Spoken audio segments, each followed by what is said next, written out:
Andrew Tate is dangerous. Yes, you heard it here first. My name is Shiva, Kailash, Shambho. I'm a 28-year-old meditation master. I'm recording this video in Darwin, Australia, in the Southern Hemisphere. Why is Andrew Tate dangerous? Well, you just listen to him speak.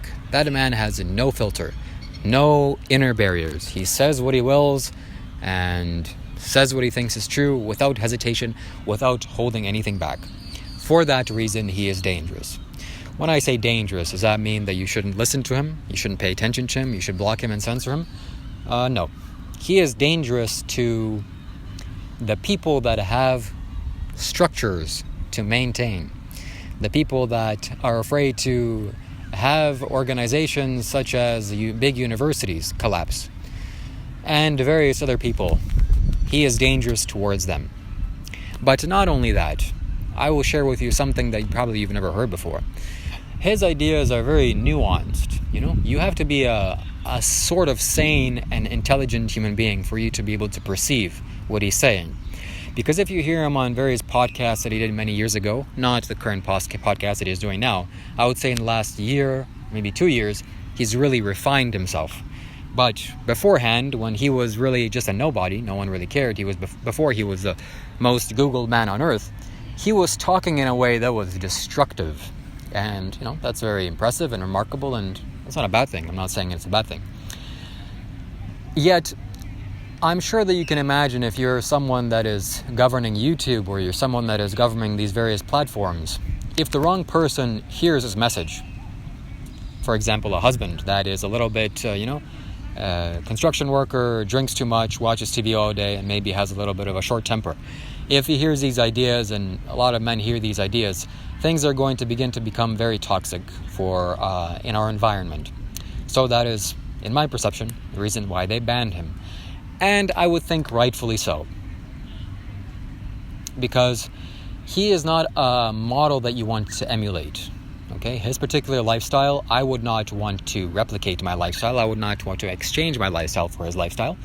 Of course, there are certain qualities that I would like to exchange. His level of certainty and power. And, of course, his wealth and finances, definitely. Yet, I'm not willing to undergo, to crawl through the mud and crawl through the feces in order to get to where he is financially. He has done some very moral things to get to his financial status.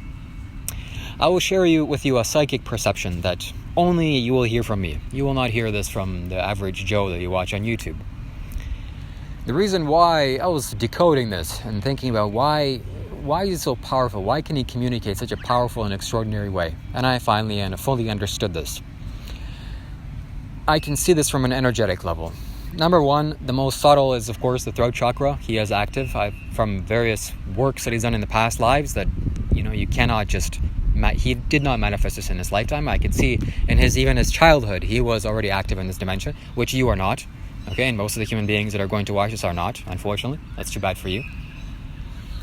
But most significantly, he can speak this way because, not only because he has a fire here, but because of his financial security and his financial gain. I can see it in the base of his spine, how much energy he is sitting on. Okay, he has a very humongous platform to sit on. And that has given him a kind of confidence, knowing that even if someone goes to push him, if they push him over, he will fall back on his wealth, always.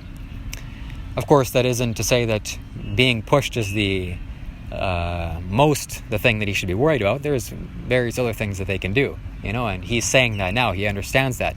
He doesn't want to lose his children. He doesn't want to go back to prison. And of course, I pray for you, Andrew Tate, and most importantly, I pray for wisdom for our human civilization.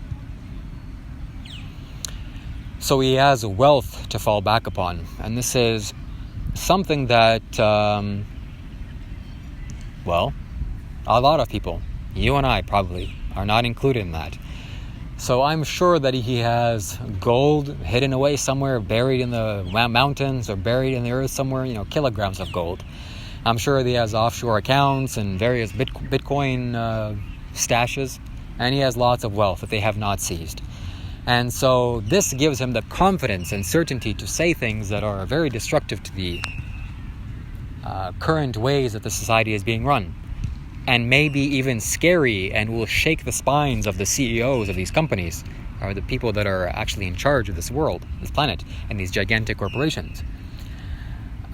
He can say that because he always has a stable platform to fall back upon. I will leave you with this, that in spirituality, of course there are 7 dimensions, the 7 major chakras. I'm sure you've heard this before. There is the Muladhara, the foundation, or the spine, the root of the spine. This foundation, you don't really work on this. It cannot be worked upon. This is from what I have learned from Sadhguru. There's nothing to work upon this. You can't really do anything. All that you can do with the root of the spine is to strengthen it, or to at least seal it firmly, so that none of the energy is being leaked away or drained away. And then, whatever energy that you consume, that you take into yourself, it will start to build. The foundation will fill up first, and then it will rise until the top of your head is clear, and, the tree rises and flowers up from the top of your spine. So that is why Andrew Tate is so dangerous. He has lots of wealth. Of course, now that I'm looking at it, a lot of people have a lot of wealth, and they don't have the confidence and certainty to speak the way he does. So there are various other factors, like I've mentioned, the throat chakra and the pit of the throat. That's very active in him, and that gives him the fire to do the way he is, and of course various other qualities. But the most significant is the wealth. That cannot be denied. And I would argue that if he were to lose his financial gains tomorrow, he would start fresh. I'm sure, that he would not speak the way that he's speaking now. He would be a little bit more gentle, he would be a little bit more soft, a little bit more respectful, caring, compassionate even, and empathetic towards other people's feelings, and various other things. So, which actually kind of he's beginning to. So I hope that in the next 5 years, Andrew Tate will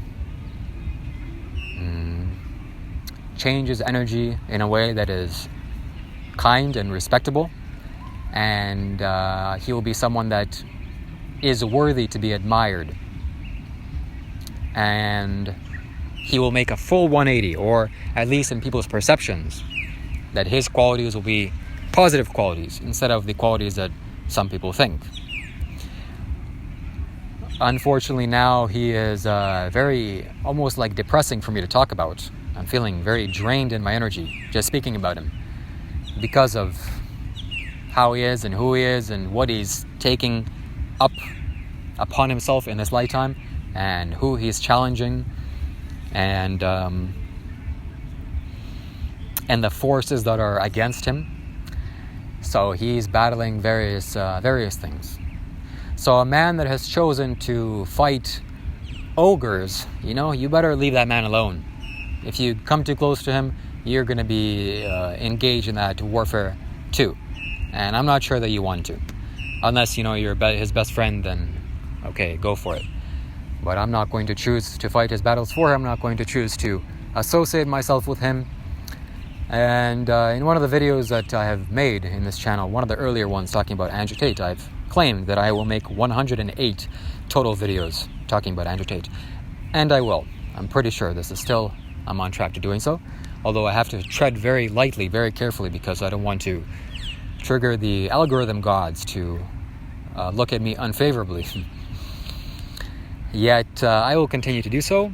Yet I will take a few steps back away from this man, because like I said, he's muddy. His clothes are full of mud. I don't want to get too close to him because I don't want to get muddy myself. That's the wisest thing that you can do. Once he has cleaned himself up, it'll take a minimum of 3 years. Then then I will change my perspective on him and make different qualities of video on him. I'm sure that if you're watching this 20 years into the future, I will at least reference this man, Andrew Tate, and maybe I'll even talk about him in the future as well. What he's done, what he's accomplished, maybe he's still alive, maybe I've met him. I'm sure that I will meet him if I continue to live, and he continues to live. There's no doubt, because whenever I do something, whenever I want something, and whenever I'm aligned to a certain degree with anything that I want, it will manifest. It has to manifest. It's undoubtable. So this is, I'm offering this to you as a challenge. So subscribe to my YouTube channel, because you will see this. One day in the future, inevitably, I will speak to Andrew Tate in person, live, however, which way. We will have a conversation together. And that's it. That's all I have to share with you today, my friends. Please subscribe to this YouTube channel, Shiva, Kailash, Shambho. Please leave a like, leave a rating, comment below, tell me what you think, leave a question. I will reply, I will answer. And most importantly, subscribe to my Patreon and contribute financially to me, because I need money, and I have not found a way to appropriately exchange. I still don't know how money works, so please contribute. And as always, stay tuned for the next video.